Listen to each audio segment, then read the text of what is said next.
네, 오늘은 당신이 나의 감사 제목이다 라는 제목으로 하나님의 말씀을 같이 나누도록 하겠습니다. 여러분, 우리가 살아가는데 꼭 필요한 물건, 우리가 살아가는데 꼭 필요한 물건을 생필품이라고 이야기하죠. 여러분은 생필품이 몇 개이십니까?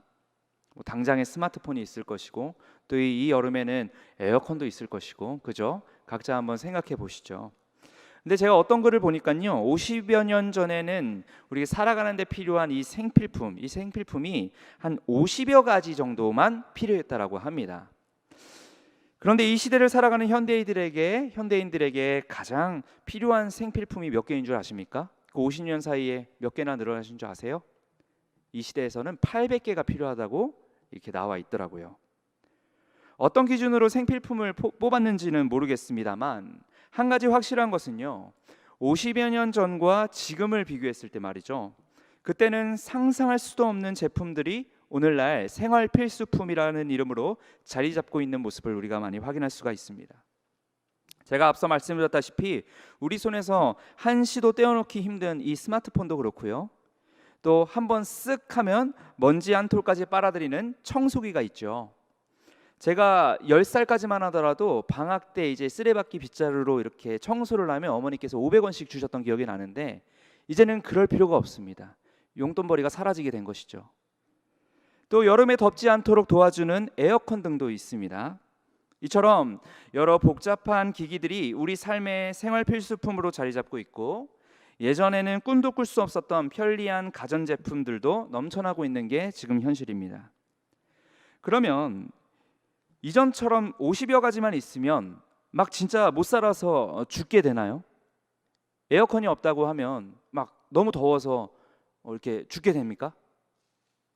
정말 그럴 것 같아서 어떠한 반응도 하지 않으시는 건가요? 그죠? 에어컨 없어도 살 수 있습니다. 예. 에어컨이 없어도 살 수 있어요.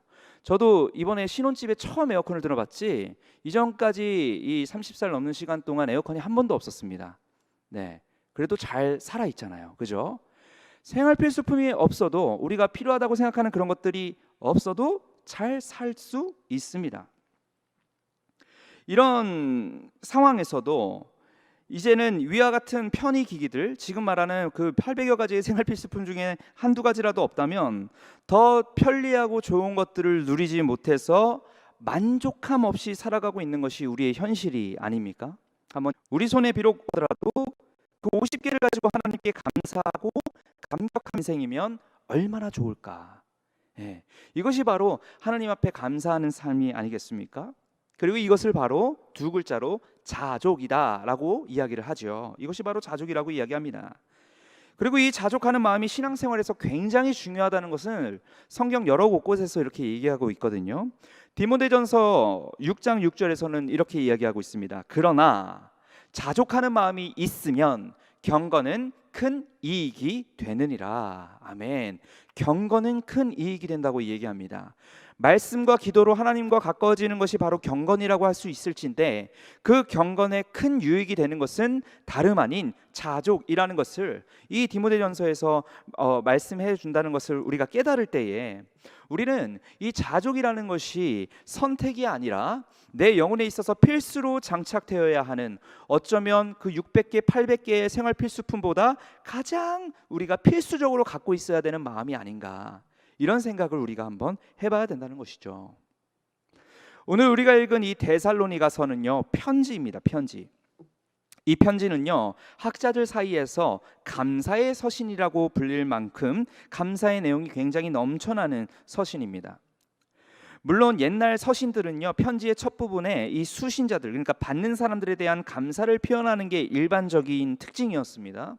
그리고 오늘 편지에서도 그 감사가 표현이 되어 있는데, 이 특별히 데살로니가 편지는요, 형제들아 라는 호칭이 아주 많이 추가가 되어 있습니다. 이 형제들아 라는 호칭은요, 바울의 편지 가운데서도 굉장히 많이 쓰여지고 있는 호칭이거든요. 근데 유난히 이 데살로니가에서 굉장히 많이 형제들이라는 호칭이 되어 있다는 것을 우리가 알 수 있습니다. 이것은요, 바울이 이 데살로니가 교인들을 다른 데보다 더 많이 아끼고 사랑하고 감사하고 있음을 알 수 있는 대목이죠. 그렇다면 과연 이 데살로니가인들은 어떠한 반짝반짝 빛나는 보석들을 갖고 있었길래 바울에게 이런 특별하고도 사랑스러운 호칭을 더 많이 받을 수 있었을까요? 오늘 말씀을 보니까요, 본문 말씀을 보니까 데살로니가인들에게 발견되는 게 세 가지가 있었습니다. 믿음의 역사와 사랑의 수고와 소망의 인내입니다. 우리 3절 말씀, 오늘 본문의 3절 말씀을 같이 다시 한번 읽어보기를 원합니다. 같이 읽어보시죠. 시작. 사랑의 수고와 우리 주 예수 그리스도에 대한 소망의 인내를 우리 하나님 아버지 앞에서 끊임없이 기억함이니. 아멘. 네. 바울은 이들에게 발견한 이 세 가지 믿음의 열매로 인해서 칭찬하고 있고요, 또 하나님 앞에 감사의 기도를 드리고 있음을 우리 말씀에서 알 수가 있습니다. 이 세 가지 믿음의 역사, 사랑의 수고, 소망의 인내. 세 가지 믿음의 역사, 사랑의 수고, 소망의 인내. 이 세 가지가 과연 어떻길래 바울이 이것을 그들 가운데서 발견하고 기뻐하고 감사할 수 있었을까요? 첫 번째, 믿음, 소망, 사랑에 대해서 짧게 살펴보고자 합니다. 이것과 감사가 과연 무슨 상관이 있을까요? 라고 질문을 할 수 있겠지만, 데살로니가인들이 이러한 신앙을 소유한 것에 대해 바울이 감사해하고 있기 때문에 우리가 이것을 짧게 한번 살펴볼 필요가 있다는 것이죠. 독일의 신학자이자 그 히틀러가 개신교를 나치화하려고 했을 때 목숨 바쳐서 반대했던 교수님이 계시는데, 귄터 보른캄이라는 신학 교수님이 계십니다. 그분은 이 믿음, 소망, 사랑을요, 그리스도 안에서 하나님이 우리에게 주신 생명의 본질이다. 다시 한번 말씀드릴게요. 그리스도 안에서 하나님이 우리에게 주신 생명의 본질이다 라고 이 믿음, 소망, 사랑을 이야기합니다. 생명의 본질이다. 생명의 본질이 무엇입니까? 생명 안에 한 핵심이 있다는 것인데, 그 생명의 핵심이 바로 믿음, 소망, 사랑이라는 것입니다.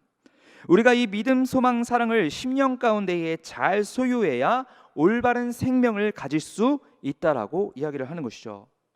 믿음, 소망, 사랑. 그렇다면 우리 이것에 대해서 한번 신학적으로 나누는 시간을 가져보도록 하겠습니다. 믿음을 먼저 보시죠. 우리 믿음 너무나도 잘 알고 있습니다. 목사님들도 믿습니까 하면 톡 아멘 하면서 튀어나오는 게 바로 그 믿음 아니겠습니까? 근데 그 믿음이 과연 무엇이냐는 것이죠. 하나님이 자신의 독생자 예수 안에서 자기의 백성을 구원하셨다라는 확신, 그것이 바로 믿음입니다. 믿으십니까? 네. 무엇을 위해 역사하셨다고요?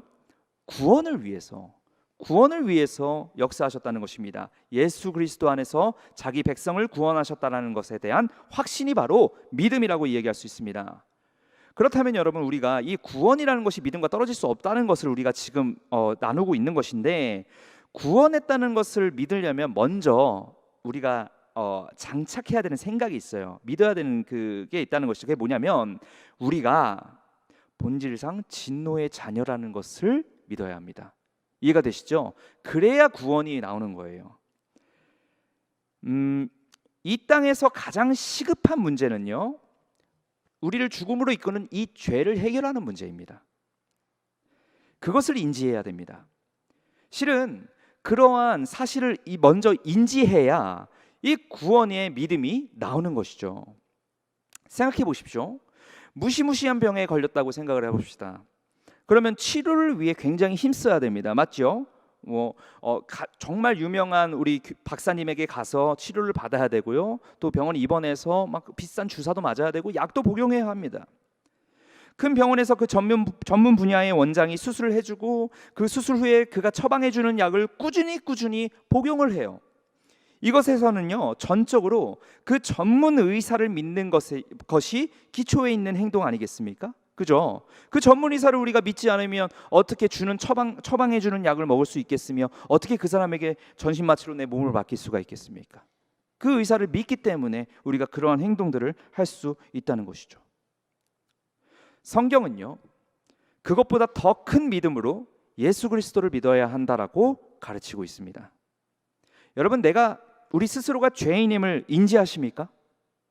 날마다 기억하고 살아가고 계시나요? 전혀 아니신가요?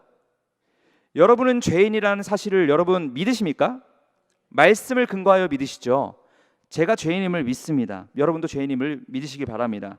하나님이 죄인인 우리를 구원하시기 위해서 예수 그리스도를 보내주셨다는 것을 확신하십니까? 네, 마지막엔 좀 크게 대답하시길 바랍니다. 그리고 그 예수님이 구원 사역, 십자가 사역을 이루심으로 우리가 구원을 얻었음을 믿으십니까? 아멘. 그것을 믿는 자들에게 나타나는 능력이 분명하게 있다는 것입니다. 이것이 바로 믿음의 역사입니다. 믿음에는 생명력이 있습니다. 그래서 능력이라는 한 동력, 능력이 따라오게 되어 있어요. 눈에 보일 듯 맡을 듯한 겨자씨만한 믿음을 가지고도 산을 옮길 만한 역사가 나타난다라고 성경에서 분명히 기록되지 않습니까? 믿음으로 살았더니 정말 하나님이 자신의 영광을 저 같은 부족한 전도사에게 나타내시는 경우도 저도 많이 발견했습니다. 믿음으로 담대하게 병이 낫기를 기도했더니 암이 사라지는 경우도 제가 간증을 통해서 알 수 있었고요. 믿음으로 살았더니 목장 성도님들과 나눌 간증거리가 넘쳐나는 그런 성도님들도 본 적이 있습니다. 우리 그런 것들 다 경험했던 거 아니겠습니까? 하나님은 우리에게 능력을 나타내시길 원하시는데 무엇을 통해서 나타내시냐? 우리의 믿음을 통해서 나타내신다는 사실을 믿으시길 바랍니다. 그러니 우리가 하나님을 더욱더 굳건히 믿을 수 있는 것입니다. 다음은 사랑을 한번 살펴보겠습니다. 예수 그리스도로 말미암아 하나님과 그의 백성 사이에 존재하는 관계가 바로 이 사랑의 관계라고 이야기를 할 수가 있습니다. 우리가 사람을 사랑할 때 하는 행동들이 있어요. 평소엔 귀찮은 것이고 손해보는 일이라 피했던 일들도 내 사랑하는 사람을 위해서라면 어김없이 몸을 바쳐서 하는 행동들이 있습니다. 그죠? 일찍 일어나 사랑하는 자식을 위해서 밥을 준비해서 먹이기도 하고요. 멀리 있는 애인을 위해서 새벽 일찍 일어나 만날 준비를 하고 마치 10시간이 1시간인 것처럼 달려가는 경우도 알고 있지 않습니까? 또 병에 걸린 가족을 위해서는 어떻습니까? 자신의 신장 일부를 떼어서 자기 엄마에게 이렇게 이식하는 그 딸도 제가 보았습니다. 왜 이런 행동들이 나오는 것입니까? 사랑하기 때문에 수고하고 희생하는 것 아니겠습니까? 이처럼 예수님을 사랑한다면 예수님께서 원하시는 것을 기쁘게 행동하게 되어 있습니다. 이것이 바로 사랑의 수고입니다. 이 사랑이라는 길은요, 우리가 처음 개척하여 나아가는 길이 아닙니다. 예수님께서 이미 걸어가신 길을 우리가 따라가고 있다는 것이죠. 요한복음 3장 16절, 너무나도 잘 알고 있는 구절입니다. 하나님이 세상을 이처럼 사랑하사 독생자를 주셨으니, 하나님의 사랑의 그 길을 예수님이 먼저 걸어가셨다는 것입니다. 십자가 길은요, 예수 그리스도께서 보이신 사랑의 수고의 결정체입니다. 가끔 우리는 사랑한다고만 하지만 수고는 피하려고 하지 않습니까? 사랑으로 기도는 하지만 기도 이상의 수고는 피하려고 하지 않습니까? 물론 수고하지 못하는 여러 가지 이유가, 정당한 이유가 있을 수도 있습니다. 몸이 불편하거나 아니면 내가 여유가 없거나 아니면 나도 도움을 받아야 되는 사람이기 때문에 남들에게 수고를 하지 못한다라고 말씀하시는 그런 분들도 많이 있습니다. 그러나 여러분, 예수님을 한번 보십시오. 예수님께서는 다 주고 가셨습니다. 예수님께서는 다 주고 가셨습니다. 사람들이 주려고 해도 받지 않으셨습니다. 받으신 거 딱 하나 있습니다. 여인의 값비싼 향유 오프캅을 받으셨죠. 이 값비싼 거 하나 받으셨습니다. 근데 그 값비싼 거 제물로 받으셨습니까? 아니요, 아닙니다. 장사를 치르려는 목적으로 받으셨잖아요. 그죠? 그래서 그 여인이 그 향유 오프캅을 예수님 발에 깨트려서 이제 장사를 치르는 목적으로 그렇게 향유 오프캅을 이제 예수님께서 받으신 건 아니겠습니까? 다 주셨습니다. 하나도 받지 않으셨어요. 예수님은 모든 것을 주시고 섬기시고 부활의 영광이 나타나시면서 하늘로 올라가셨습니다. 이것은 예수 그리스도의 길을 걸어야 하는 우리에게 몸소 알려주시기 위함이었습니다. 그분의 모범을 따르며 우리의 사랑의 수고가 점점 더 예수님 따라 확장되어지기를 주님의 이름으로 소망합니다. 마지막으로 소망을 한번 살펴보시죠. 설교 마무리가 아닙니다. 마지막으로 소망을 한번 살펴보겠습니다. 소망은요, 그들 안에서, 즉 예수님께 선택받은 예수님의 자녀인 저와 여러분들 안에서 착한 일을 시작하신 이가 그리스도 예수의 날, 즉 그 구원의 날까지 그 착한 일을 이어가실 줄을 확신하는 것입니다. 여러분, 이 사실을 확신하십니까? 네, 예수님의 선하신 계획에 붙들린 자들이 어떻게 이 땅 가운데서 망할 수가 있겠습니까? 어떻게 이 땅 가운데서 하나님 앞에 버림받을 수가 있겠습니까? 이걸 온전하게 믿는 사람은 소망을 뺏기지 않습니다. 이런 소망은요, 동시에 인내를 만든다는 사실을 기억하시길 바랍니다. 로마서 5장 3절 4절에 이것이 기록되어 있습니다. 함께 읽어보시겠습니다. 시작. 다만 이뿐 아니라 우리가 환난 중에도 이는 환난은 인내를, 인내는 연단은 소망을 이루는 줄 알미로다. 아멘. 예수님에 대한 이 소망을 굳건히 붙드는 자는요, 환난 중에서도 즐거워한다. 환난 중에서도 즐거워하는 사람이 된다는 것입니다. 인내가 중요한 게 아닙니다. 예수님에 대한 소망이 중요한 것입니다.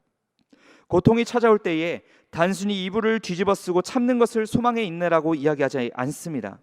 고통이 찾아올 때에 더욱이 예수님께 소망을 품고 선하신 일을 내 삶 가운데 나타내신다는데, 이깟 장애물, 고통, 어려움쯤은 인내로 이겨낼 수 있다고 여기며 적극적이고 전투적으로 이 신앙을 붙잡고 헤쳐나가는 능력이, 그것이 바로 소망의 인내라고 이야기를 할 수가 있을 것입니다.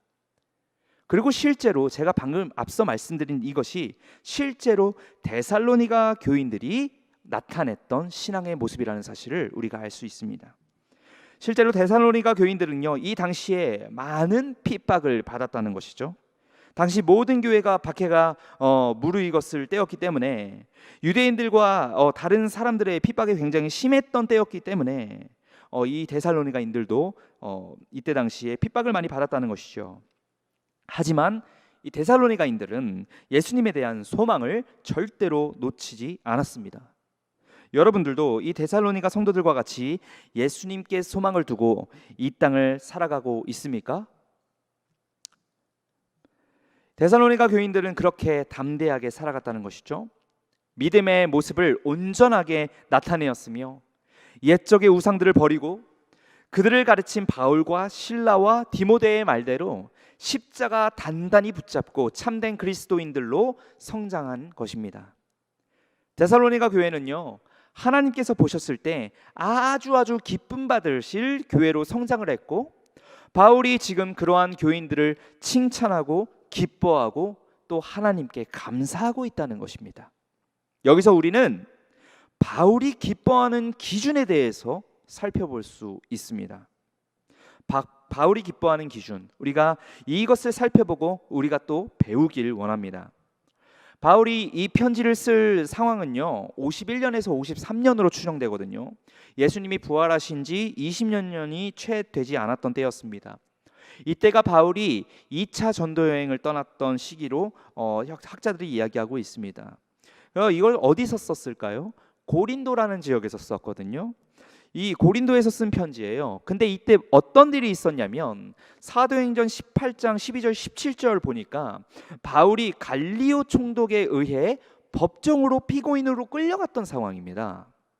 무슨 잘못을 했길래 바울이 법정 피고인으로 끌려가게 된 것이었을까요? 우리가 한번 사도행전 18장 12절 13절에 그 답이 나와 있으니 한번 우리가 같이 한번 읽어보겠습니다.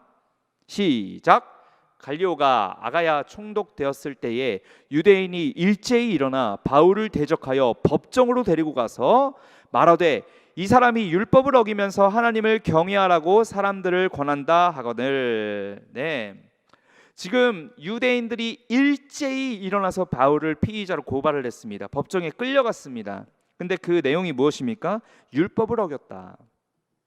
예수님을 믿는 것, 예수님을 믿음으로 우리가 새롭게 된 것, 새로운 피조물로 살아가는 데 있어서 유대인들은 굉장히 그것을 안 이꾸어 봤습니다.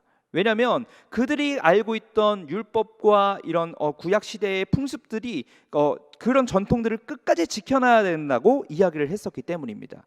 근데 제자들의 모습을 봤을 때 그런 부분들이 다 흐트러지는 모습을 보니 당연히 이들이 이단자고 이들은 하나님 앞에 범죄받은 자라고 생각을 했었겠죠. 그러므로 인해서 이제 바울을 고발하게 된 것이죠. 생각해 보십시오.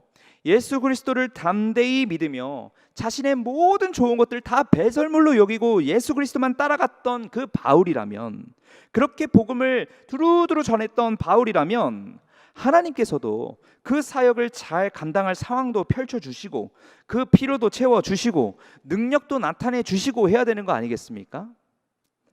그런데 지금 상황은 완전히 반대라는 사실을 우리가 알 수 있다는 것이죠. 유대인들이 일제히 일어나, 한두 명도 아니고 모든 유대인들이 다 일어나서 고발하는 그런 상황입니다. 핍박하는 상황입니다. 복음을 전하면 전할수록 세상의 눈으로는 점점 더 고통의 늪으로 빠지는 것 같아 보입니다. 바울이 지금 그렇게 보여요. 고생이 더 많아지는 것 같습니다. 그러나 바울은 기뻐했다는 것입니다. 왜 그렇습니까? 데살로니가 교인들이 예수님을 온전히 믿고 있었기 때문입니다. 다른 이유가 없어요. 그렇기 때문에 데살로니가인들이 예수님을 온전히 믿었기 때문에 그 말도 안 되고 억울하고 정말 뛰쳐나가고 싶은 그 상황 가운데서도 기뻐할 수 있었다는 것입니다. 감사할 수 있었다는 것입니다. 다시 한번 말씀드리자면 바울은 지금 억울하게 고발당하여 옥살이를 하는 상황에 처해 있었습니다. 한 명도 아니고요, 거기에 있는 모든 유대인들이 바울을 죽이기 위해서 집단적으로 고발하고 공격을 하고 있다는 것입니다. 그러나 바울은 기뻐했습니다. 왜요? 데살로니가 교인들이 예수님을 온전하게 믿었기 때문입니다. 여기서 주님이 바울을 왜 그렇게 은혜를 주시고 주님이 왜 그렇게 바울을 통해서 일하시고 영광을 나타내셨는지를 우리가 알 수 있는 것이죠. 바울이 가지고 있는 이 감사 제목은요, 자신의 환경에 있는 것이 아니라 신앙의 동역자들에게 있었다는 것입니다. 환경이 다 망가지고 남루하게 되어도 이 신앙의 동역자들로 인해서 바울은 누구보다 큰 기쁨과 감사를 누릴 수 있었다는 것입니다. 이것이 흔들리지 않는 감사의 키라는 것이죠. 열쇠라는 것이죠. 오늘 본문 2절에서 그것을 증거하고 있습니다. 2절 한번 읽어보겠습니다. 시작. 우리가 너희 모두로 말미암아 항상 하나님께 감사하며 기도할 때에 너희를 기억함은, 네, 성도들을 향해서 하나님께 감사하고 있죠. 이 본문뿐만이 아닙니다. 고린도전서 1장 4절에서도 바울이 기뻐하는 이유가 나옵니다. 한번 읽어보시죠. 시작. 그리스도 예수 안에서 너희에게 주신 하나님의 은혜로 말미암아 내가 너희를 위하여 항상 하나님께 감사하노니. 아멘. 이것도 똑같죠. 에베소서 1장 16절도 있습니다. 같이 한번 읽어보시죠. 시작. 내가 기도할 때에 기억하며 그치지 아니하고. 아멘. 동일합니다. 그리고 마지막 골로새서 1장 3절도 있습니다. 끝이 아니에요. 같이 한번 또 읽어보시죠. 시작. 우리가 너희를 위하여 기도할 때마다 하나님 곧 우리 주 예수 그리스도 아버지께 감사하노라. 아멘. 신앙의 동역자들로 인해서 하나님 앞에 감사하고 있는 이 바울의 모습을 한번 보십시오. 사람에 대한 바울의 감사는 끝이 없었습니다. 이런 바울의 모습을 보면서 감사도 중요하지만 어쩌면 그것보다 더 중요한 것은 무엇에 감사하는가 라는 것을 우리가 한번 생각해 볼 필요가 있다는 것이죠. 바울은 지금요, 이 감사, 여러 가지 감사 제목들을 이렇게 얘기하고 있는데, 내가 뭘 가져서 행복하고, 내 상황이 확 풀려서 행복하고, 나한테 막 물질적으로 많이 들어와서 하나님이 막 오병이어 부어주시는 것 같아서 행복하고, 이런 행복의 감사를 이야기하는 것이 아니에요. 그래서 행복한 게 아니라는 것입니다. 하나님이 자신을 통해서, 이 버러지 같은 자신을 통해서 이루신 성도들의 변화와 그 복음의 열매가 너무너무 감사한 것입니다. 하나님께 감사하고 또 성도들에게도 감사한 것이죠.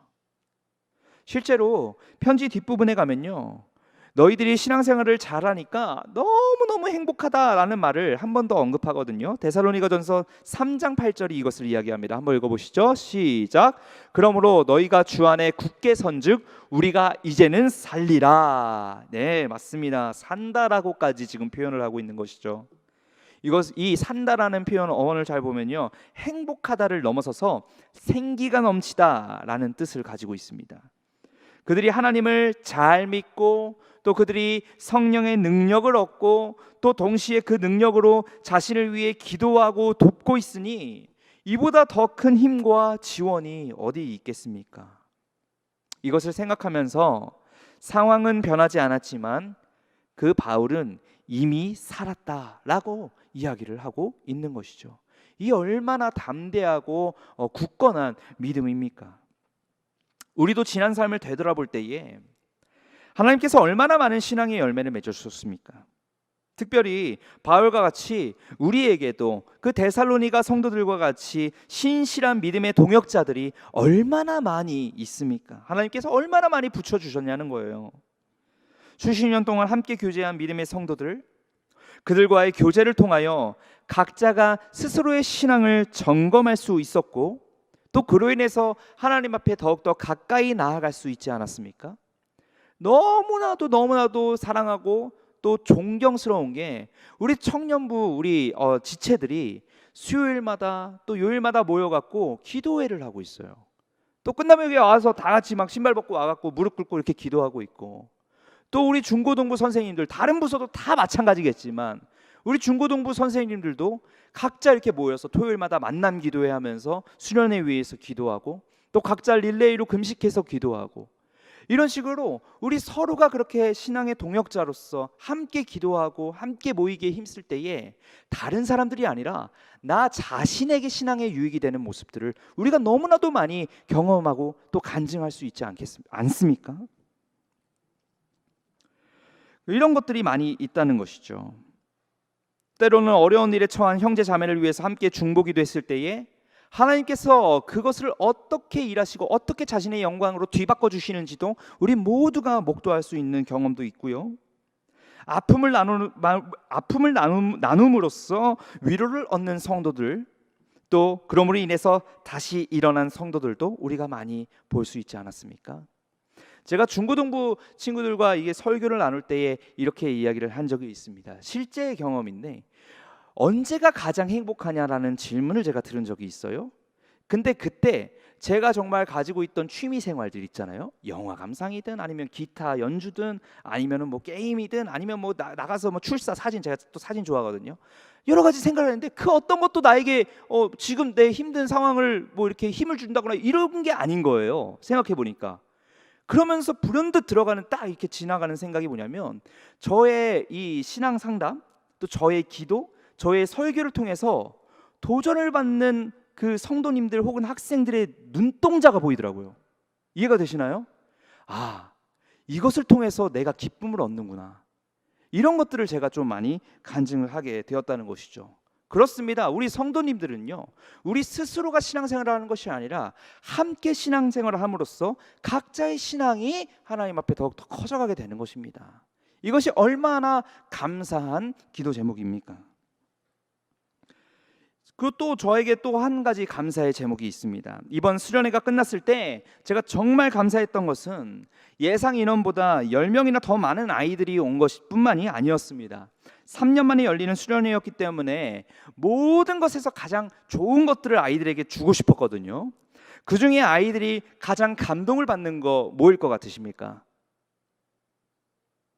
밥입니다. 저는 집회 다음, 설교 다음 밥입니다. 그래서 설문조사를 하면요, 아이들이 랍스터 안 주면 안 가요, 뭐 스테이크 안 주면 안 가요, 막 이런 글들도 막 되게 많이 쓰거든요. 이 밥에 아이들은 굉장히 감동을 받아요. 뭐 아이들 사춘기다 하더라도 얄짤없습니다. 밥 맛있는 거 주면은 아주 행복해합니다. 그렇게 있었는데, 그래서 이제 아이들의 식사를 위해서 함께 식사 봉사로 식당 봉사로 섬겨주실 분들을 모집했는데 무려 5분의 권사님 집사님들께서 이렇게 자원해서 2박 3일 동안 끝까지 거기서 함께 해주시고 또 식사를 이렇게 제공해 주셨다는 거죠. 아이들이 정말 달라졌어요. 집회 때문에도 달라진 것도 있지만 그 섬김을 받고 그 밥에 담겨있는 그 사랑을 받으면서 아이들이 달라지는 게 우리 선생님들 눈에 훤하게 보이는 거예요. 어떤 애들은요, 내가 대표해서 기도할게 하면서 대표 기도를 하더라고요. 보통 원래도 하겠지만요. 이런 것들을 많이 발견할 수가 있었습니다. 또 반 선생님들이 온전히 아이들 사이에서 함께 예배를 드릴 수 있게 하기 위해서 찬양팀 선생님들 또한 모집을 했었는데, 많은 청년 선생님들이 찬양팀으로 기쁨으로 섬겨주시는 모습을 보면서 너무나도 감격스럽고 감사했던 기억이 있습니다. 중고등부 선생님들도 마찬가지입니다. 사랑으로 열정으로 아이들을 케어하고 섬기는 모습을 통하여 아이들이 하나님을 인격적으로 깊이 만나고 변화를 받았던 그런 것들을 우리가 목격할 수 있었던 정말 아름다운 수련회였습니다. 제가 이것을 이야기하는 것은 무엇일까요? 나 사역 잘한다 뭐 이 얘기하려고 제가 이 얘기하는 걸까요? 아닙니다. 아닙니다. 끄덕끄덕하지 마십시오. 아닙니다. 얼마나 우리 주변에 이렇게 신앙의 동역자들이 많이 있냐는 거예요. 전 그거 하나에 감격할 수밖에 없습니다. 여러분 옆에도 한번 잘 생각해 보십시오. 얼마나 많이 있습니까? 신앙의 동역자들, 여러분들에게 위로를 주는 사람들, 신앙이 외롭지 않도록 옆에서 함께 발맞춰 걸어가주는 신앙의 동역자들이 얼마나 많이 있습니까? 그것을 통하여 단 한 가지, 하나님께 감사합시다. 하나님께 감사합시다. 이 감사만이 상황이 어떻든지 간에 절대로 흔들릴 수 없는, 절대로 빼앗기지 않는 감사가 되는 줄로 믿습니다. 바울이 지금 그렇습니다. 이러한 관계의 감사가 끊임없이 흐를 때에 바울처럼 담대한 신앙의 자세를 가질 수 있다는 것입니다. 바울은 그의 옥중서신에서까지 너희로 인해 감사가 넘친다라고 말하고 있습니다. 하나님이 맺어주신 관계의 그 감사를 통해서 바울은 신앙을 계속해서 굳건히 지킬 수 있었다는 것이죠. 실제로 오늘 주인공 바울 또한 그러한 동역자에 대한 감사가 넘쳤던 바나바를 통해서 정식적인 교회의 일꾼이 된 점은 참 흥미롭습니다.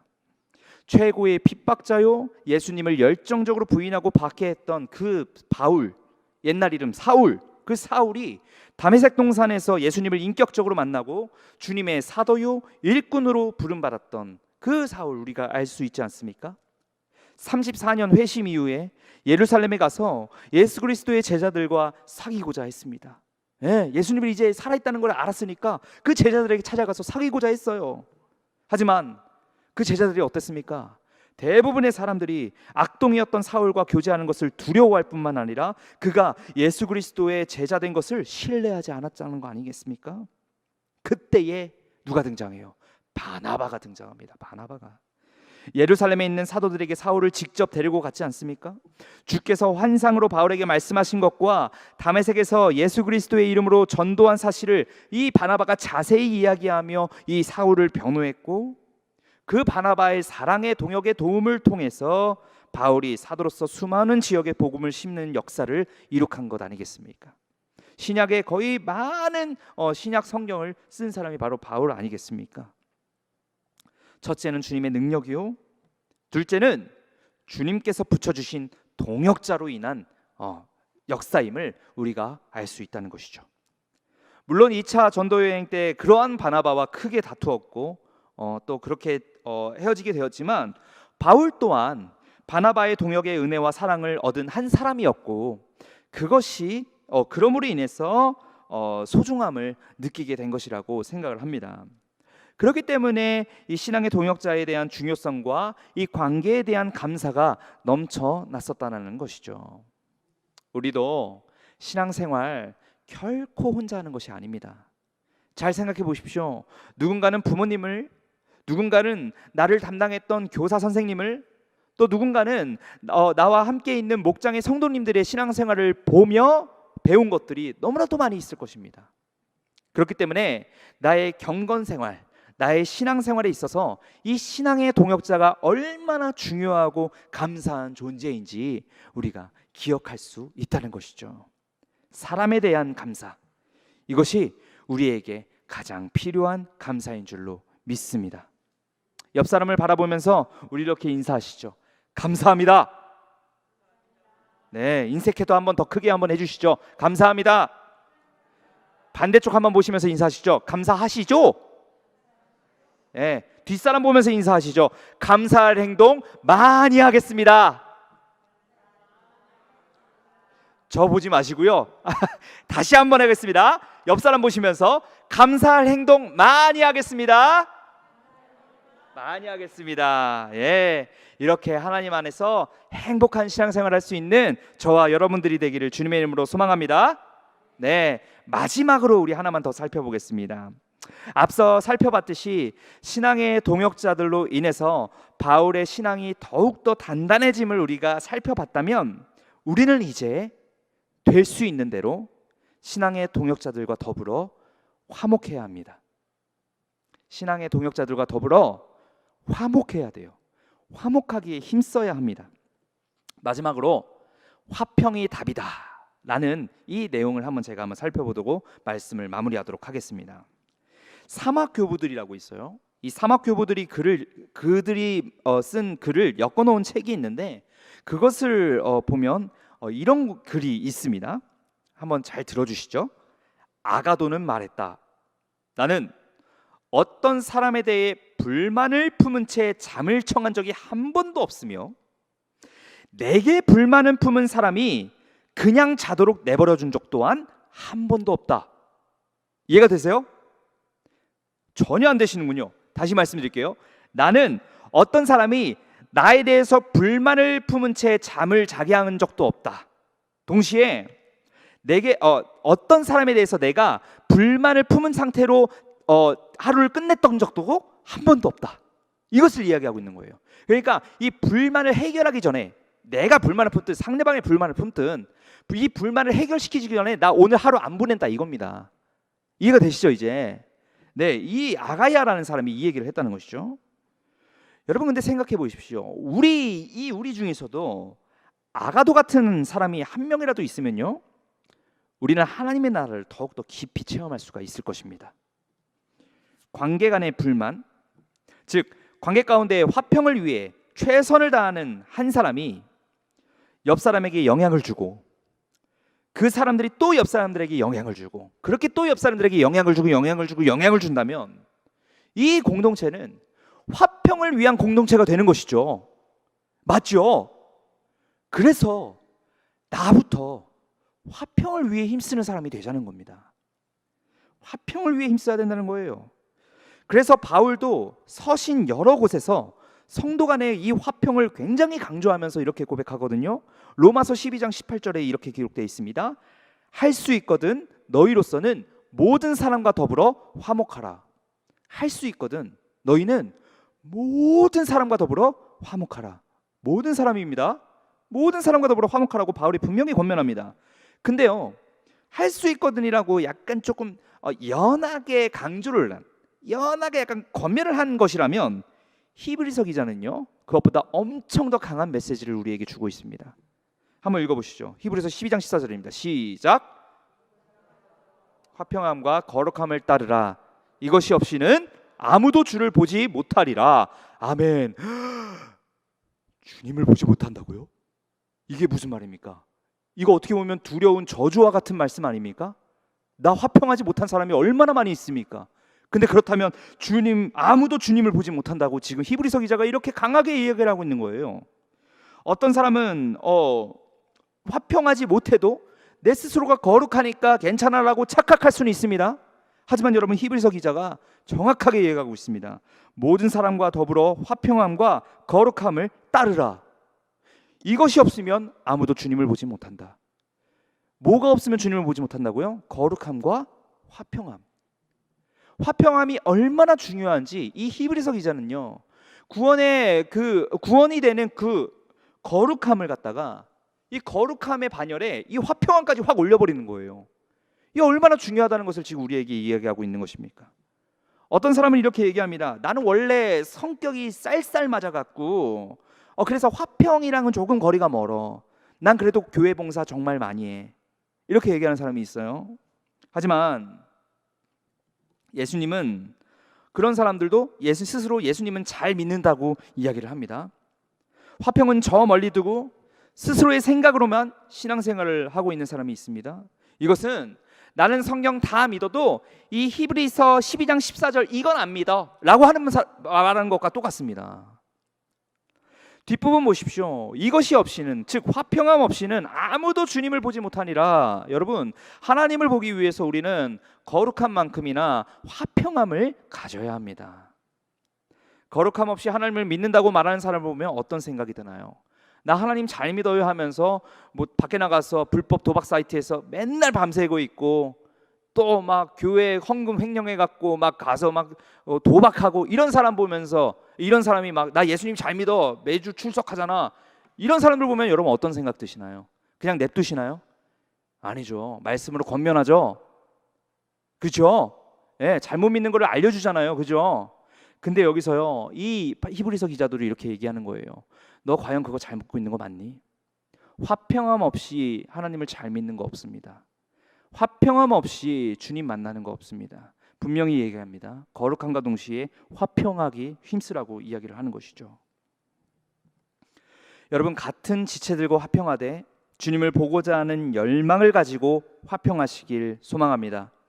주님을 보는 것과 직결된 문제라는 것을 꼭 기억하시고 화평에 힘쓰시는 저와 여러분들이 되기를 주님의 이름으로 소망합니다.